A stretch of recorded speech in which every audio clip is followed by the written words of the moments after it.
Hi everyone, welcome to the final video in our series. I'm here with Dr. Emily Helder and my fellow research assistant Francie, and we've been talking a lot about the Stauffer adoption case, and just a lot of different themes that we've seen and just a lot of information about adoption in general. In this episode, we're going to talk about future implications for normalizing adoption dissolution. And according to Bergton and Pennington, a small but increasing number of families seek adoption and dissolution, yet there is limited research on the practice.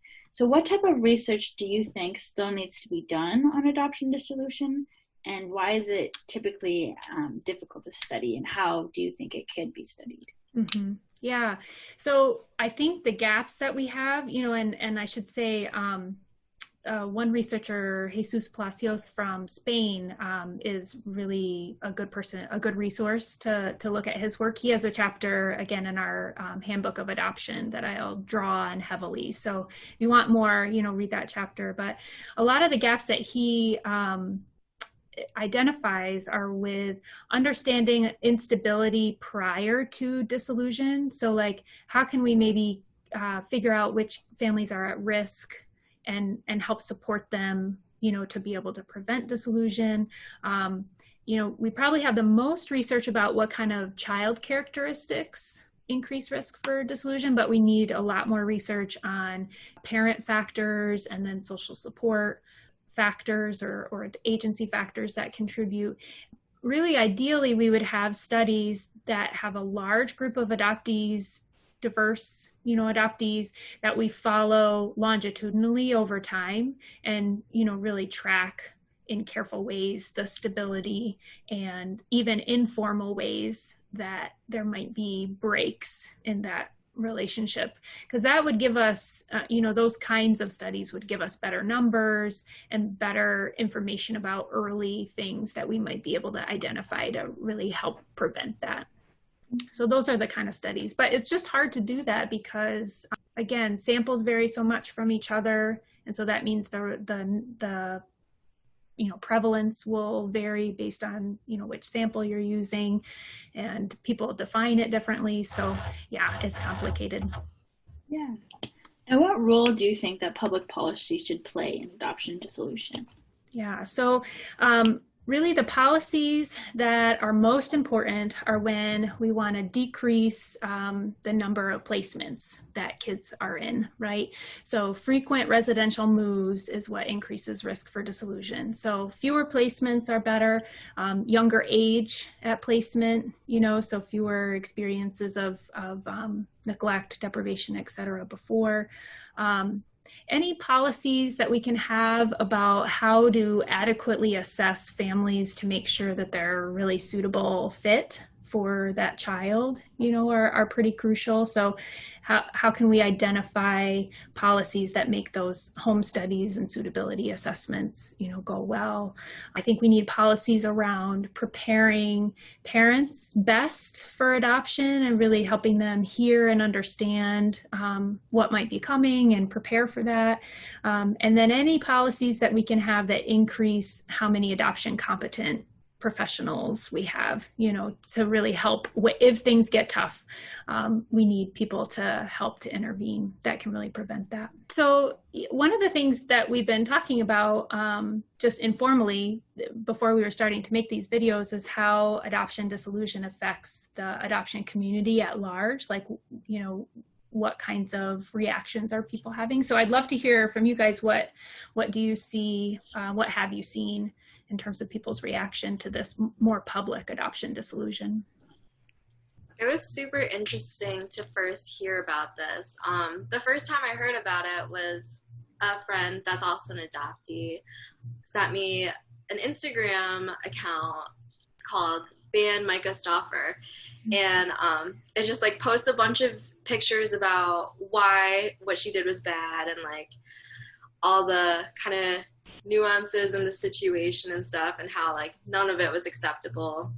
And she was really angry with that. I'm also a part of a few adoptee Facebook groups. Mm-hmm. So there's a good amount of people. It's a specifically China adoptee Facebook group, but there was quite a few people posting about that in there too. I know one person was so upset that they stayed up like all night watching the videos and then quoting Micah Stauffer, like everything that she said that was hypocritical. That's actually where I got a lot of these quotes from. But and then also just in general, there are a lot of reaction videos, and a lot of people are kind of focusing on different parts of just this whole adoption dissolution thing. Mm-hmm. For one, there's just the whole blaming the parent kind of thing. There's another of being super concerned about what's happening to Huxley, and then there's just kind of this general uproar about what this says about adoptees. I was talking to my sister about it, and she was super upset about it because it kind of gives this image that adoptees are disposable and that they can just be thrown away and that their life is just a little bit less than, you know. So that's just kind of the reactions that I've been hearing about from the adoptive community at large. How about you, Ava? Yeah, I watched a lot of different reaction videos from people on YouTube who themselves were adopted, and a lot of times it had input from their parents as well. Since like I myself am not really a part of the adoptive community, I can't speak on that as much, but from the videos I watched, everyone seemed pretty upset. And I actually originally heard about the case from my sister, who watches a lot of drama YouTubers. And I kind of thought that was interesting because I think that this is such an alarming thing that happened that it's extending even beyond the adoptive community. Because I know people on YouTube, some of these, I guess, drama YouTubers are talking about it, and they are all pretty outraged because it's sort of an unheard of thing. I mean, I think just like the general consensus from a lot of people in the YouTube community and from people I've talked to in general is just that it just seems wrong. And then I guess one last thing that I wanted to kind of point out was that adoption is presented as a narrative, typically as a love story, with only the positive aspects being pointed out. And it kind of ignores the duality of adoption. While the love is definitely still there and it's very positive, there's inherently some grief and loss and abandonment, and the two don't necessarily cancel each other out, and I think that's what we like to believe a lot. But they're usually not acknowledged at the same time, it seems like. So how do we change this narrative?